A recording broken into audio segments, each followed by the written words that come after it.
लांचखोर assistant tax commissioner सरिता बारी को गिरफ करिछि vigilance. गिरफ पर कोर्ट चालाण कर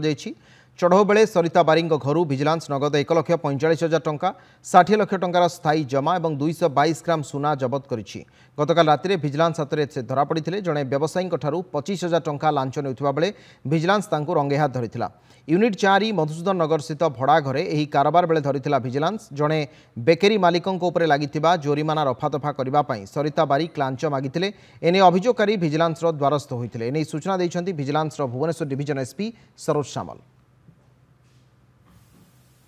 Shrimati Sarita Bari OFS 1 assistant commissioner of state tax Bhubaneswar 4 circle Bhubaneswar से सुजाता फूड्स मालिकों ठारू तांकर फाइन एवं पेनाल्टी वेब करने 25,000 टंकार लांच मागिबार अभियोग होता विजिलेंस भुवनेश्वर निकट में से बाबद में आम गोटे प्रिलिमिनारी एनक्वारी कलापर तार सत्यता थिबार जानी ए विषय में आम काली संध्यारे गोटे ट्राप लेड करूँ से सरिता बारिक असिस्टेंट कमिश्नर कंप्लेनेंट को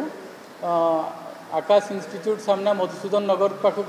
डकई पठेले फोन करी कार भीतर को डाकी नहीं से रोड साइड रे से 25,000 टंका डिमांड करी से टंकाटा ग्रहण करते जो होंडा अमेज कार अच्छी से रखापी कही ग्रहण कलापर एश्योरेंस देते जे पेनाल्टी एवं जोटा फाइन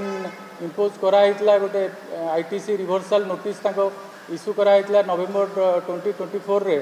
सेटार से केयर नेबे एवं सेटा जमी वेब आउट हम से तार एक्शन नेबे बोली एश्योरेंस देते एवं से घटना पर आम रेड हैंडेड धरी